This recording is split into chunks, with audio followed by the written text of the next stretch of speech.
मराठा समाज बांधवांना शैक्षणिक आरक्षण मिळावे यासाठी माननीय सर्वोच्च न्यायालयात ची क्युरेटिव्ह पिटिशनची एक वेगळी संधी घेता येते हे विचारात घेऊन माननीय सर्वोच्च न्यायालयात क्युरेटिव्ह पिटिशनची याचिका दाखल केली। नमस्कार, मी ॲडव्होकेट माधव, कायद्याची माहिती सोप्या भाषेत देणारे आपले मराठी चॅनल कायदा विजन मध्ये आपल्या सर्वांचे खूप खूप स्वागत करतो।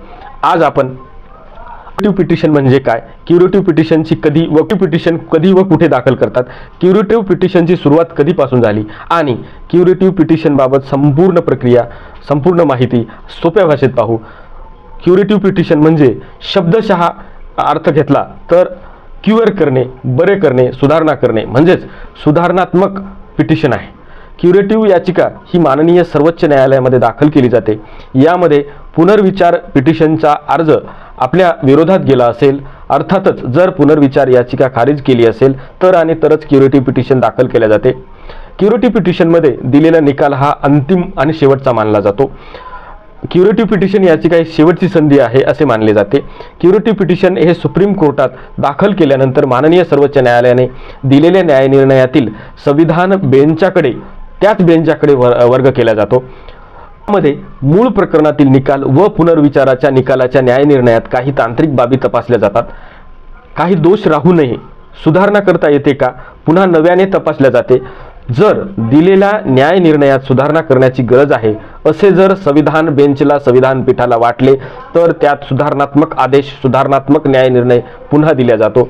म्हणजेच काय तर मूळ न्यायनिर्णयात चूक झालेली असेल आणि पुनर्विचार याचिकेतही झालेली तांत्रिक चूक विचारात घेतली नसेल, त्यामुळे याचिकाकर्त्यावर अन्याय होत असेल, नैसर्गिक न्याय तत्वाचे पालन केलेले नसेल, न्यायमूर्तीने अकस बुद्धी ठेवून न्यायनिर्णय दिलेला आहे किंवा न्याय प्रक्रियेचा गैरवापर केल्याचे दिसून येत असेल तर भारतीय संविधानातील कलम 137 नुसार माननीय उच्च न्यायालयाला पुनर्विचार याचिकेमध्ये योग्य तो न्यायनिर्णय देण्याचा अधिकार आहे। आपण पाहू शकतो की Indian constitution review petition article 137 revision of judgement और order by the Supreme Court आरोपीला दिलेली शिक्षा कमी करण्यासाठी क्युरेटिव्ह पिटिशन राष्ट्रपतीकडे व माननीय सर्वोच्च न्यायालयात अर्थातच सुप्रीम कोर्टात दाखल करता येते। आरोपीला दिलेली शिक्षा ही जास्त आहे असे संविधान बेंचला वाटले तर आरोपीला झालेली शिक्षा ही कमी करता येते, दिलेल्या शिक्षेत बदल करता येतो। जर आरोपीला पुनर्विचार याचिकेमध्ये फाशीची शिक्षा जर झालेली आहे आणि आरोपीला क्युरेटिव्ह पिटिशन दाखल केलेले आहे, अशा वेळी फाशीची शिक्षा कमी करून जन्मठेपेची शिक्षा करता येऊ शकते।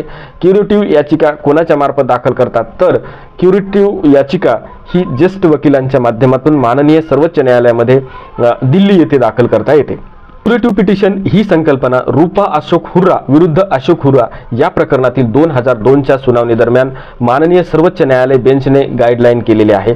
त्यावेळी तत्कालीन chief justice SP Bharucha, justice Syed Ahmad Qadri, justice UC Banerjee, Syed SN Variava आणि जस्टिस शिवराज बी पाटील या 5 न्यायमूर्तीच्या संवैधानिक बेंचचा समावेश होता। याच संविधान पीठाच्या गाईडलाईन नुसार क्युरेटिव्ह पिटिशन दाखल करण्याची संधी ही याचिकाकर्त्याला उपलब्ध झालेली आहे। या प्रकरणात न्यायनिर्णय देताना संविधानातील आर्टिकल 142 च्या अधिकाराचा वापर करीत क्युरेटिव्ह पिटिशनचा या याचिकेचा अखेरचा पर्याय उपलब्ध करून दिला आहे। क्रिएटिव्ह पिटिशन दाखल करण्याच्या मुदतीबाबत सध्या तरी अशी तरतूद नाही, लिमिटेशन त्यामध्ये नाही। ते पुनर्विचाराच्या विरोधात गेलेल्या निकालानंतर कधीही दाखल करता येऊ शकते अशी सध्या तरी तरतूद आहे। मनोज जरांगे पाटील यांच्या अंतर्वाली सराटीतील विराट अशा शांततापूर्वक केलेल्या सभेनंतर देखील आरक्षण मिळालेले नाही। त्यामुळे मनोज जरांगे पाटलांनी आता अन्न पाणी त्याग करून उपोषण शांततापूर्वक मार्गाने सुरू केलेले आहे। त्यांची प्रकृती सद्यस्थितीत खालावली जात आहे। आजचा त्यांचा 5वा दिवस आहे। गावागावात त्यांच्या समर्थनार्थ साखळी उपोषण सुरू आहेत। सर्व जाती धर्माचे समाज बांधव आरक्षण मिळण्याच्या बाजूने आहेत। सरकार सुद्धा आरक्षण मिळण्याच्या बाजूने आहे, तरीही आरक्षण मिळत नाही। आरक्षणाचा तिढा अजूनही सुटलेला नाही, परंतु आता तरी कायद्याच्या चौकटीत बसणार आरक्षण मिळणार आणि सरकार त्यासाठी तत्पर आहे। सरकार मिळून देईल अशी अपेक्षा करू। तर हा होता क्युरेटिव्ह पिटिशनच्या संदर्भातला सर्वसामान्यांना माहिती व्हावी यासाठी बनवलेला एक छोटासा व्हिडिओ।